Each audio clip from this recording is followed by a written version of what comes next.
There are two major brands right now that are getting absolutely demolished by normal people. Two major brands that most people consider to be too big to fail. You guys remember that ridiculous phrase from 2008, maybe 2009, too big to fail? Nothing is too big to fail. No corporation is immune to the backlash from normal people.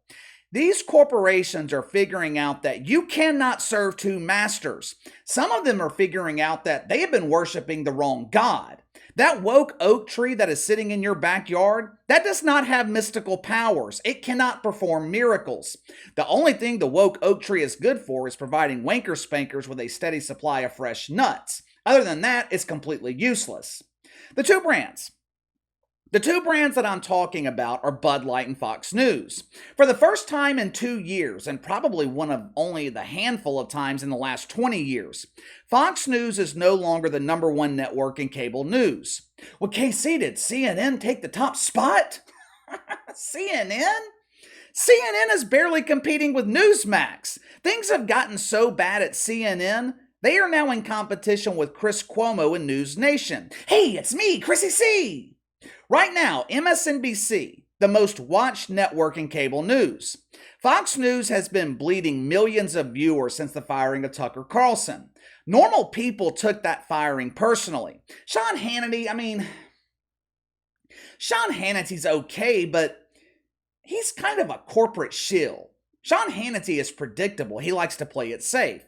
Laura Ingram's fine, but she's not going to move the needle. Tucker was the star. Tucker Carlson was the voice of normal people. He wasn't afraid to call out the bullshit. Wednesday night, Fox News. They didn't have a show in prime time that made the top 20 on cable. I can't even tell you the last time that happened. Oftentimes, Tucker Carlson, he was the #1 show on cable. Not just cable news. I'm talking about all of cable television. He was beating everything except the NFL. Bud Light and Fox News, they have something in common. Both companies made reactionary decisions without a backup plan. Fox fired Tucker Carlson without a suitable replacement. Bud Light hired Dylan Mulvaney thinking normal people would simply bend over and beg for the cucumber. It has been over 2 months since both companies made incredibly poor decisions, and the backlash is not going away. But there's one difference between Bud Light and Fox News. Fox, they don't seem to be doing anything about it. They are throwing anyone in Tucker's old time slot with the hopes that someone won't be a huge embarrassing failure. Let's try Brian Kilmeade. No one gives a fuck about Brian Kilmeade. Let's try Lawrence Jones. Lawrence Jones, he's got a bright future, but his media career hasn't reached the point where he can be the foundation of your primetime lineup. Let's just keep it in the family. Let's try Joey Jones. Good Lord. Joey Jones was an absolute disaster. I have endless respect for Joey Jones. I respect anyone who's willing to sacrifice their life, or in his case their legs, to give me the opportunity to be here every day. But Joey Jones isn't qualified to anchor the local news in Gay, Georgia, where a population of 110 identifiers contemplate their gender status, much less qualified to anchor a primetime cable news show. Fox News is relying on hopes and dreams to dig them out of the woke cemetery. Not Bud Light, though. No! Brendan Whitworth, CEO of Bud Light, he wants everyone to know he's got a master plan. A master plan. Replace the word plan with baiter, and that would describe Brendan Whitworth. First of all, I don't know how this dude still has a job. CNN fired Chris Licht because he finished burning down the building. The building was already burning when he took over. He simply borrowed a strategy from the whoopee cushion at the View, bent over, and put some extra gas on the fire. Chris the Bongo Licker, he was fired after a scathing article in The Atlantic. There have been thousands of scathing articles written about Bud Light in the past 10 weeks. Stock price is down 12%. Company has lost billions of dollars in value. Cans of Bud Light, they have sat on shelves for so long, the rats have run out of room to shit. Rats, they are now making the same demands as the WNBA dump divers. They are begging someone to come in and sanitize the facilities. For the week ending June 3rd, sales of Bud Light declined by 24%. Annualized sales of Bud Light down 24%. The blood transfusions are no longer working. The bleeding cannot be stopped. But that's okay. That's okay, because the super identifier, Brendan Whitworth, has a brilliant strategy. This plan consists of 3 steps designed to convince normal people to start buying Bud Light again. KC, step 1 better be an apology. An apology? Why would Bud Light apologize? They don't think they've done anything wrong. What is so wrong about a little bit of diversity? What's so bad about inclusion? We love normal people, but we also love birthing persons who are terrified by the inches in their britches. Step 1 of this plan, devised by the master abaters, is investing to protect the jobs of frontline employees. Really? Really? Now you're thinking about your employees? Now? You didn't seem to be thinking about their well being when you were tapping the butt bongo with Bobby D. According to a former employee at Bud Light who spoke with Tommy Loren at Outkick, employees believe that management partnered with Dylan Mulvaney to sabotage the company on purpose. Apparently, the company has been struggling for the past few years. The former employee claims that management knew partnering with Bobby D would cause immediate backlash, which would give them the opportunity to have a massive round of layoffs. But let's just pretend for a minute that Bud Light actually cares about their employees. If so, step 1 of the plan is fine in the short term. Bud Light has access to plenty of capital, but eventually that well will run dry. Sales have already plummeted. In order to retain employees, you're going to need capital from new investors. Is anyone interested right now investing in Bud Light? You'd be better off throwing your money in a furnace. And that's also assuming that people still want to work at Bud Light.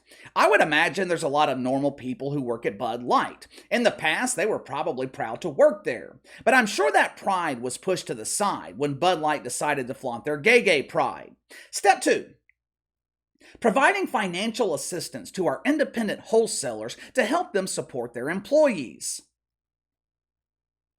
This is actually one of the aspects that I haven't thought about. We have a major Bud Light distributor here in town. Company's family owned. I think they employ about 100 people, or at least they employed about 100 people before April 1st. This boycott against Bud Light has probably hit distributors the hardest. Again, step 2 of this plan, fine in the short term.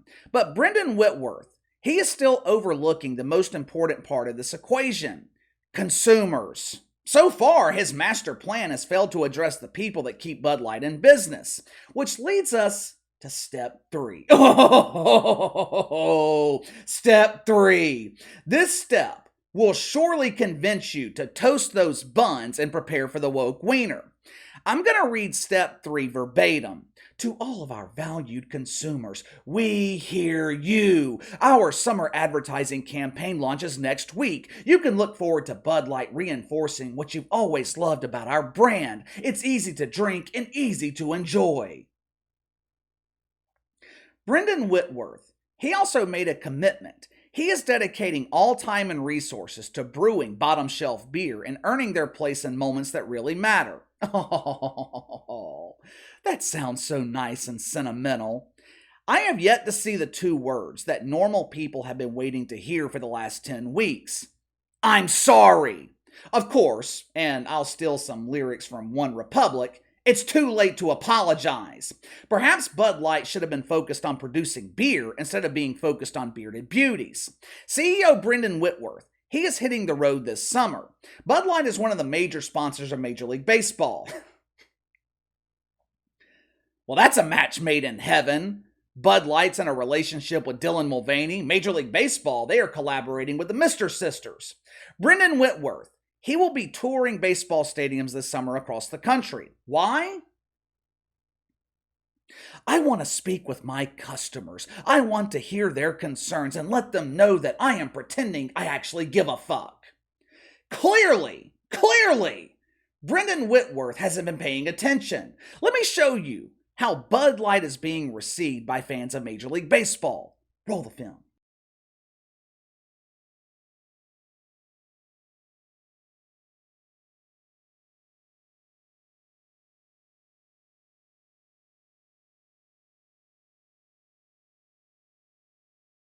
If people are not willing to stand in line to buy your beer, something that will get them intoxicated, something that will loosen them up and make them have a good time, if people are not willing to stand in line to buy your beer, what makes you think they will stand in line to speak with some doofus CEO? Brendan Whitworth doesn't have anything in common with Randy Redneck. Brendan Whitworth doesn't have anything in common with Fraternity Franklin. Franklin and Randy, they think Heidi Klum is a beautiful woman. Brendan Whitworth's idea of a beautiful woman is Rachel Levine. Oh, look at all that beauty. If I could just be a whisker on that face so the blowing wind would cause me to touch those beautiful lips. Obviously, this is a last-ditch effort by Brendan Whitworth to not only save the company, but to also save his job, save his ass. The question is, will it work? The answer, of course, no. Parading around some doofus CEO, that is not going to save Bud Light. The thing about branding, it's effective. It can have a positive effect, or in the case of Bud Light, it can have an overwhelming negative effect. Bud Light branded themselves as being all-inclusive. The problem is, there's no such thing as all-inclusive. You can't please everyone. Cans of Bud Light have become a symbol. It's no different than the Fauci mask. When you see someone drinking Bud Light, you know they are a confirmed wanker spanker. Normal people don't want to be associated with that group. They don't want to be included in that group. There's no amount of PR. There's no amount of money. There's nothing that can wipe away the perception except time. And time is no guarantee. The only way I could see Bud Light recovering is if the company is sold to an American brand that is universally respected. The problem, of course, you got to find a buyer willing to clean up this mess. But give me your thoughts. Bud Light releases their 3-step plan to recapture the business of normal people. Do you think it's going to work? Sound off in the comments below. Make sure to like and subscribe. Click the notification bell to receive all notifications from the channel. Best way to contact me is by email at btlkc84@gmail.com, kc_btl84 on Twitter. I'll see you guys tomorrow.